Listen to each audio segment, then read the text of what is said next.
Welcome back around to theCUBE's live coverage at AWS reInvent. I'm John Furrier, host of theCUBE. We're here for 3 days. Our 13th reInvent, watching Amazon really run the table on cloud computing, get some competition. Now agents are hot, agents are the new cloud. Posted a story with my exclusive with Matt Garman this morning where we went into great detail around all the things that are going on in the stack around AI. Certainly a lot of it is around observability and also end-to-end workflows as these agents start doing the work and abstracting away those complexities, similar to what the cloud did with infrastructure. And a lot of stuff going on. Julie Newman's here, CMO at Honeycomb IO. Frequent stories on SiliconANGLE about you guys, coverage at KubeCon. Thanks for coming on, appreciate it. Yeah, we're really excited to be here. So there's a lot of conversations is that we've been seeing this cloud native world kind of connecting in with the AI native world. And for the most part, it's a lot of the same stuff that if you look back in the past decade, Kubernetes is now leveled up, it's kind of stable, very boring and in a good way. And that's setting the table for a lot of stuff we're hearing here at Amazon, reInvent, AWS reInvent is that okay, end-to-end workflows, a lot of data, AI factory with sovereignty, that means you got to figure that out. So a lot of instrumentation, telemetry, networking, a lot of stuff going on in AI right now that rhymes with observability concepts. We've seen this movie before. So that's a nice tailwind for you guys. I mean, it's a super exciting time, I think, generally in tech right now. Just the pace of innovation, how quickly everything is moving. It does remind me of the move to the cloud at 10x speed. It's crazy just to see how quickly we are moving. And absolutely, observability is critical in that space. The faster you're moving, you need to make sure that you're moving in the right direction, you're getting the right results. Like, how can you trust the speed that AI is giving you? And that's where observability comes in. We had our analyst kind of session where we break down the keynote analysis, and Paul Nashwati, who covers app dev, we're talking about how, cloud abstracted away the infrastructure. Hello, SaaS, all the SaaS applications, and then the cloud native DevOps community levels up. We get orchestration with Kubernetes, all these services, shift left for security. So all those things that were going on to build that out is replaying now. So I want to get your thoughts, what you guys are seeing with this wave, because it's kind of the same game. It's not a pivot in any way. It's more of an extension to cloud native. And it's almost like that culture is, I won't say more advanced, but they've done a lot of hard work in cloud native. And the AI has been kind of like Wild West, vibe coding, a lot of experimentation, which is good.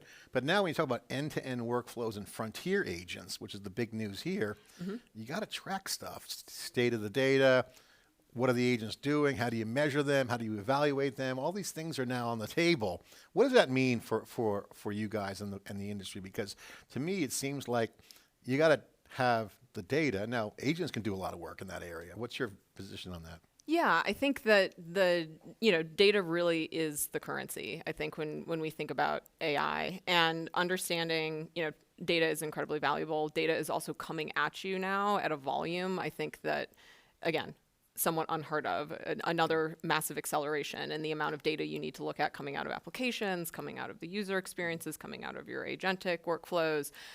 So I think helping teams make sense of that data and understanding what is going on in software, delivery lifecycle, what's going on in production, what's happening before production, like can you actually get in front of some of these issues? There's just, I think, a lot of people taking a step back now and looking at sort of what they've experimented with, what they've started to deploy, even things as simple as Gen AI code, vibe coding, like what has been happening in your systems and getting a handle on that. And I think that is where observability really can make sense of a lot of that data now that's coming in and helping people see what's happening in production, what's happening with my agents, what's happening out complexity in the software life cycle is interesting because I was talking to Matt Garman in my exclusive with him, and we were talking about how, co-pilots chat before frontier models came out was kind of a toy, and then as it became more of a system, it was much more production ready. So the scrutiny now is, and you hear a lot of it in the keynote, production. So accelerating things into production. Now this is what the app dev world has been doing for years. How do you get stuff into production? So I have to ask you, how do you see that move? Because when you're in production, you need to survive and thrive with the agents. So what does that look like to be successful in that model? Because seeing acquisitions like Chronosphere, Palo Alto, that to me that's a sign that you're going to start to see a lot of M&A for people who may not cross over. There's like almost like there's a playbook. What's your view on the readiness? What does success look like in the AI era as these worlds come together? I mean, I think when you think about the Chronosphere acquisition, I mean, I think that we see a lot of really strong validation in the market right now for how critical observability is to help you get, like we said, AI gets you speed, but you need trust. You need to understand what is happening in those systems. And I think where observability fits in that stack is really, really important, but not even so much as the tooling and the data. It is the practice of understanding what are agents doing in production? What are your users experiencing? Like, how do you know that? Especially when you have now so many non-deterministic systems, how can you get a better handle on what is actually going to be happening in production, and how you're going to be taking this really accelerated innovation and applying it in the correct direction and getting the outcomes that you want for your end users, for your teams, and really getting a handle on that. What's interesting is that last year at reInvent here, I interviewed Lori Beer. She's the CIO of JP Morgan Chase. And I asked her, how many Gen AI apps do you have in production? She said 0. Right. And I'm like, well, we have a lot of machine learning because they do fraud detection. So, and I asked her, so why? She goes, well, it's just another app to us. And when you look at the software lifecycle with, say, DevOps, and you're seeing agents, they announced one of the agents was DevOps, and then they have a security agent, and then obviously a Cairo for the software, autonomous software. So you're seeing Amazon already kind of bringing stuff to the table to kind of prime the pump. But from a software development standpoint, Gen AI is just an app, and Generative is a runtime, right? So like, okay, if Nova Forge is the substrate and Agent Core is the runtime, that kind of sets the table for kind of a DevOps vibe, if you will. So what's your reaction? You're smiling. Like, I think this is something that our founder, Charity Majors, has talked about quite a bit, that like AI it's just another software problem. This is not some crazy new thing per se. Like, again, I think what we've said is the amount of data, the speed, like that is quite different. But it is just another software development challenge. Just like anything else, you need good DevOps practices. You need to understand what's happening across your systems. And these systems are getting increasingly complex. Like, it's not to say just because it is another software problem that it is an easy problem. I think that's what makes it so fun right now. But it is, and we see a lot of, we see people like the JP Morgan Chases of the world learning how are you getting those things now from behind the scenes more into production and treating it like a software problem. And discipline. Yes. I mean, it's not about favoritism, the shiny new toy. It's about, okay, we have a high resilience bar. Sorry, you have to clear that. I have to ask you this because one of the benefits of doing theCUBE for 16 years is you meet a lot of people over the years. And I ran into an engineer that I interviewed in 2012. And she was amazing. And so I ran into a GTC event in Washington, D.C. And she's been so hardcore on DevOps with Cloud Native. I asked her what she's doing there, and she's like, well, I really haven't figured it out yet. So you have this cultural DevOps crowd, community that we've been covering since the KubeCon at the beginning, that have been just jamming so hard on these hard problems. And then they kind of wake up and it's like, I won't say Neverland, but it's like okay, AI is kind of crazy, fast and loose right now. But she was trying to orientate towards what's the problem. Right. And so what's your thoughts on that? I don't say it's a culture clash. It's more of, I think, it's not a pivot. Cloud native is driving. I mean, look at Amazon's EKS container native strategy. That's clearly setting the table for this world. So there's the merging of those two communities. How do you see that happening culturally? Yeah, I think that you're right that it's not a culture clash. I think it's an evolution, right? And I think that there is a lot that we see this in our own teams, and we see it with a lot of our customers, that there is a lot that you can learn from traditional DevOps practices. And I think there is also a lot of things that traditional DevOps people are learning on. There's some new ways to do things, and like it's kind of opening up the world a little bit in terms of how could you approach things differently, faster? Where do you think about how agents fit into your systems in different ways? Like, I think that once we really start to see these things becoming truly integrated systems, I think that's where it's going to get really interesting.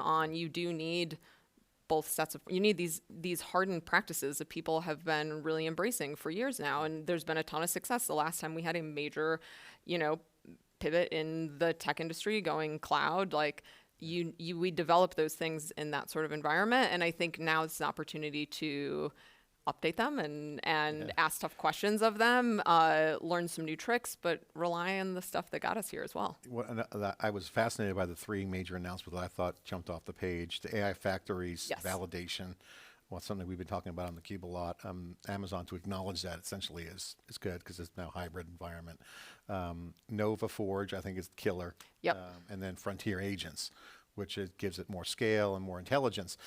In order for that to happen, Amazon's also investing in lower cost, price performance to get the power and the performance for tokens per watt going, right? Because it's going to be still a cloud game.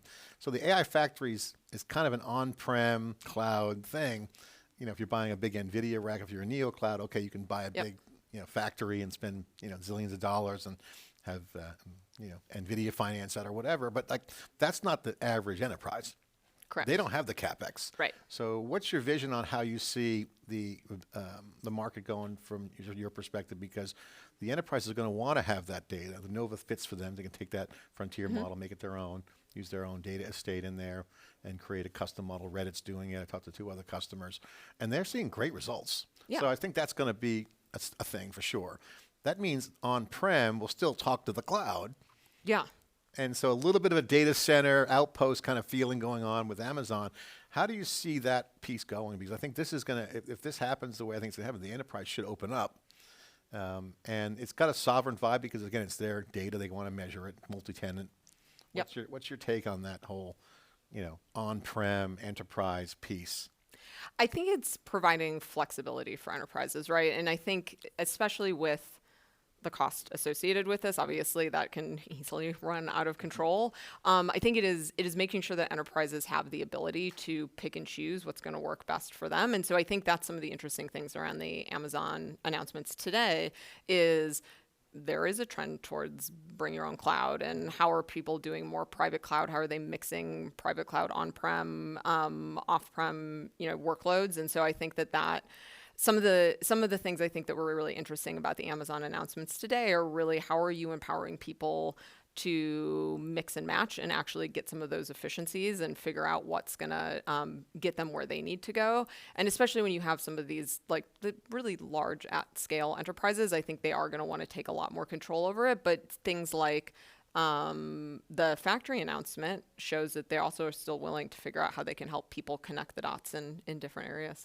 I was asked about Honeycomb's business and your journey and you guys in the market. We talked about the Chronosphere acquisition, $3 billion plus for that, a big number. And they had pretty good revenues, but most people say they were kind of narrow in scope for what they had capabilities for. You mentioned it's getting bigger. If you go back maybe 2 years ago, everyone's on observability. It seemed like everyone was doing observability. And then there was speculation that might consolidate, but interesting that you bring up the aperture of the TAM. Right. So talk about that, because I think there's now, I won't say reset, but almost like a new view on what the market looks like for observability. What is the new definition? The new view. Yeah. Because it's just now it crosses over. It's almost horizontal. It's not like a category. It's not a product. Per se. It's a capability. It is. I think it's a capability, and I think it is a critical practice that really can go quite broad in who it's applicable to. So obviously with Chronosphere going to Palo Alto, a little bit of a different ICP alignment there and getting more into the CIO world, strong alignment with security. I think that we're seeing a lot of really interesting patterns around how critical observability is to AI and to more of the larger foundation models and sort of like what are they looking at. And so I think you have now observability just becoming so critical that more so than I think consolidation within the space, I think that it's other larger players saying, first of all, like this, it's an expensive problem, right? And so there's a lot of work we do at Honeycomb to make sure that we are helping customers with their data, how that's flowing in and out, how they can be smarter about what their expenses and their costs are. But I think there is a lot of interesting crossovers between some of these, between security, between different DevOps tools, into looking at like how can you create more of that intelligence layer so people can be moving faster, and that works in multiple areas. And so I think that there's a lot of movement happening right now in the observability space that'll get really interesting in the next couple of years. It's interesting. If you go back, I remember when we first started talking about observability, it was like a segment. and Yeah. then it's now industry scope. So it's like much wider. Yes. And I think having the adjacency to the AI side is interesting because now all those same problems exist. Like you take software supply chain, containers, cloud native services, it all looks the same over here. They just call it something different. Right. Right? Yeah. Frameworks, MPC, A to A. So you have protocols, you got frameworks. It's an app dev. It's a whole nother app dev. It is a very unlock. app dev shaped problem, I think, and looking at just, again, how critical it is to actually understand, like you can hook those tools together, like think about the Claude Code environment, right? You can now move so fast, as Charity likes to say, writing code was never the hard part. Like how you get code to do what you want it to in production, that's the hard part. And so when you are looking now as like app dev becoming a very AI problem, how are you making sure that like, and it is also like security has a lot of these problems and being able to see what's going on. And so I think that's the direction you sort of saw with the Chronosphere acquisition. But I think there's a lot of really interesting ways that we connect more into the AI space generally, and observability, why it's so critical and why you really do hear it in all of these AWS announcements as just, if you're going to be innovating, if you're going to be embracing AI, make sure that you have observability alongside it. I think what you said earlier about the software development lifecycle is interesting because the code assistant and now the autonomous coding is the same vein. It's the linchpin to cloud native, one, because of the services. And two, the role of the developer, per Charity's comment, is like, okay, you're orchestrating, you're directing. Correct. You're the director, not the coder. Yeah. It's your responsibility as an engineering team now is outcomes, right? I mean, every company is now a software company. Like that is how people are engaging with your business. That's how you're making money, is how people are, experiencing your applications. And so it really puts the customer experience very front and center for engineering teams. So you need to understand you're no longer in the background. You're really close to the customer and how your company makes revenue. And so you really need to understand what those outcomes are, which is very empowering. It is great to see that evolution. I think that, engineering teams have long been the innovation center of business. And so to really understand what's happening for them it's a really great move forward. What's interesting is that if you go back to the DevOps days, well, it's still there, but the software developers were actually real developers. And they were shifting left for security and doing all these things. Now you have things like Quick. You have now business people coding, and the citizen developer was a concept. I'm not sure that's a word still, but like now you're going to have essentially like business people coding. Just by either, I won't say vibe coding, but vibe coding, just doing commands, write me software that does this. So the DevOps serve developers, now they'll be serving agents. Yes. So that seems to be the big wave. Agents are just fungible to the developer. Well, not fungible, more like the same service. They still got to run on infrastructure. Right. And that is a principle that we talk about at Honeycomb, is like we want to make sure that our telemetry data, like our product, that it is built for engineers. It is also built for agents, right? You need to be able to talk, I think, both ways.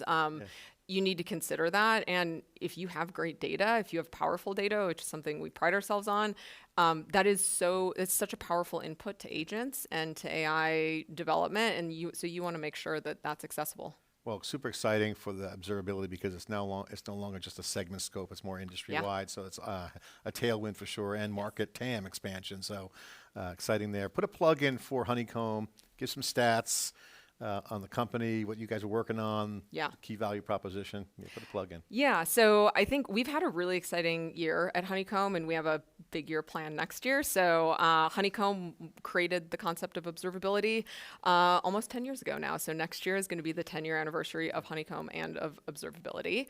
And it's amazing to see how much it's evolved, yet to the discussion we've just had, how critical is more important than ever. So we've really been thinking about, what is the next era of observability? What do the next 10 years of observability look like? And so this past year, we've been doing a lot on how are we setting the foundation for LLM observability and, getting AI built in. There's so many great ways to apply AI to the observability process and being able to move faster with data. but also making sure that it is not just the top 1% of engineers at startups doing cool stuff get their hands on these products, that it is scalable up into the enterprise. And so, we've been doing had some really cool customers doing really great things this past year, being able to run alongside like great innovators like a Netflix, but then also, big financial institutions like a Vanguard, and helping everybody come forward into like, first it was how do you get people into the cloud era, and now it's how do you get people into the AI era and help them continue to evolve. So you're responsible for the Netflix's innovation about shutting down all my shared passwords. Well, no, not that part. Dad, can you send me the new password or the QR code? Sorry, you're busted. No, I mean, Netflix has always been a pioneer. They And what they've been doing with live events now, and like that need to have fast feedback loops. And so many businesses right now, you need fast feedback loops in the age of AI. And I think that is where the depth, the breadth, the context that we have at Honeycomb with our data and the speed at which we can operate and really give those fast feedback loops to developers, I think we're seeing really cool stuff right now. Velocity, to your point, is huge right now. Massive. Yep. Julie, thanks for coming on. Appreciate the update. Great to see you guys. Congratulations on the momentum and continued success. Thanks for coming on, share it on theCUBE. Appreciate it. Thanks for having us. All right, this is theCUBE live coverage. I'm John Furrier here. 3 days of coverage. Day one's just kicking off. Stay with us for more after this short break.